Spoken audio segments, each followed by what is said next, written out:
They're racing for the 8th and last race of the day, which is the Salvage Handicap, and losing about 8 to 10 lengths at the start. There was Lake Sunrise. But as they're settling down to race, and it's Albroth the leader by about a length in front. If Stormy Wind is on the outside in the centre, there's Ocean Sunrise as they pass the 800 metre marker. Then comes Royal Scots is in fourth, not too far behind this Conquest. On the inside there's Richest Treasure. A length away Richest Treasure as they're now passing the 600 metre marker. There's Amarilla on the outside, 2 lengths away there's Divine Symphony. Then comes Apical Finale and Impressive move together, 4 lengths away there's Bongani as they start negotiating the turn and straight enough for the final run in.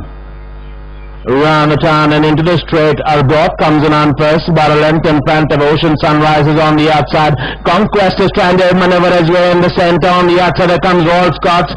On the inside there's Amarilla, but it's Conquest down in the centre, about a length in front of Ocean Sunrise. Amarilla is galloping out strongly on the inside, but it's Conquest the leader by about a length in front of Amarilla. Then comes Ocean Sunrise, it's Conquest from Amarilla. Conquest holds on from Amarilla, then came Ocean Sunrise, Apical Finale, then came